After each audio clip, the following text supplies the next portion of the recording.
The train's whistle cried into the lonely dusk as the last car vanished into the red horizon, leaving behind a woman clutching a baby and a single worn-out suitcase.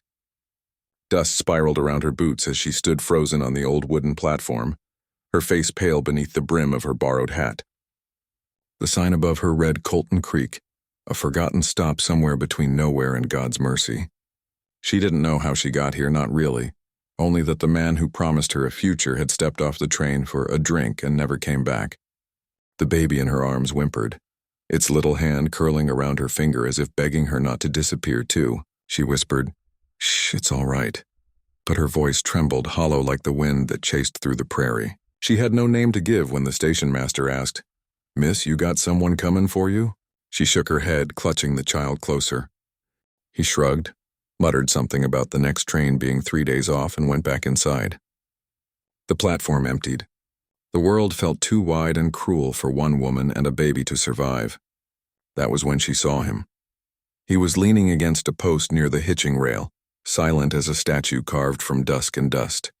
A tall cowboy, his hat shadowing half his face, coat flapping in the breeze like a dark wing. His eyes, cold as riverstone, caught the last of the sunlight.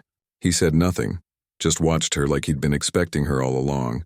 When he finally spoke, his voice was deep, quiet, and carried the kind of stillness that made a person listen.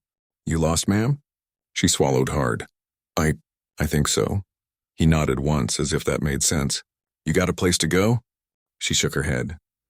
The baby fussed again, and she hushed it quickly, ashamed. "Then you best come with me," he said simply, turning toward his horse. "Can't leave a lady and a babe here to freeze." She hesitated, fear flickering in her chest. Men had always been her downfall. But there was something different in this one's voice, something that didn't ask or demand, just offered. She followed. The ride through the prairie was silent except for the wind and the creak of leather. The baby slept against her chest, and she tried not to cry. The cowboy rode beside her, straight-backed, his jaw tight as if carved from the same land they crossed. "You got a name?" he asked after a while. "No," she whispered. "Not one that matters anymore." He didn't press. When the first stars appeared, they reached a cabin, a small place nestled near a stream, smoke curling from the chimney. He helped her down without a word, his touch careful, almost reverent. Inside, the warmth hit her like a memory of home. "You can stay here," he said, setting a kettle on the stove. "Ain't much, but it's safe." She looked around, unsure why a stranger would care. "Why are you helping me?" she asked softly. He paused, meeting her eyes for the first time. "Because once," he said, voice rough with memory, "someone helped me when I didn't deserve it." Days turned into weeks. The cowboy, whose name she learned was Luke, spoke little, worked hard, and kept his word. He built a crib for the baby out of old pine, left food on the table, and fixed the leaking roof without being asked. The woman began to breathe again, began to smile when the baby laughed. Still, she felt like a ghost in borrowed light. One evening, as the sun sank behind the hills, she found Luke sitting on the porch, whittling a small piece of wood. She sat beside him, her hands folded in her lap. "You never asked me what I did," she said quietly. "What kind of woman I am." Luke didn't look up. "Don't matter," he said. "You're here now." She blinked back tears. "You don't even know my name." This time he looked at her, long and steady. "Then I'll give you one," he said.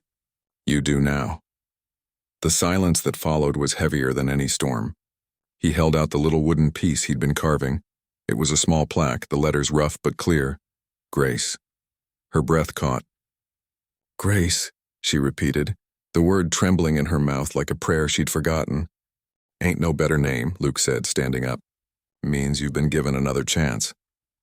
She clutched the carving to her chest, tears falling freely now, not of sorrow, but of something reborn. For the first time in her life, she believed she could start again. As the weeks turned to months, Grace and Luke built a quiet life. He taught her how to ride, how to mend fences, how to laugh without fear. The baby grew stronger, toddling across the porch as if it had always belonged there. Neighbors began to stop by, curious about the woman with the nameless past and the silent cowboy who'd given her one. Rumors came and went, but neither cared. Their world was small, but it was theirs. One night, when the wind howled across the plains, Luke came in from the cold snow clinging to his hat. He saw Grace standing by the fire, the baby asleep in her arms. "You look like you were born for this," he said softly. "For what?" she asked. "For belonging. And maybe that's what love is, not a sudden fire or a whispered promise, but a man who says, 'You're safe now,' and means it." The cowboy never talked much about his past, and she never asked. They were two lost souls who found each other in the dust of forgotten tracks, where one word, Grace, was enough to change everything. So if you ever find yourself left behind, lost or broken, remember her story, the woman who had no name until kindness gave her one. Because sometimes the quietest voices carry the loudest hope.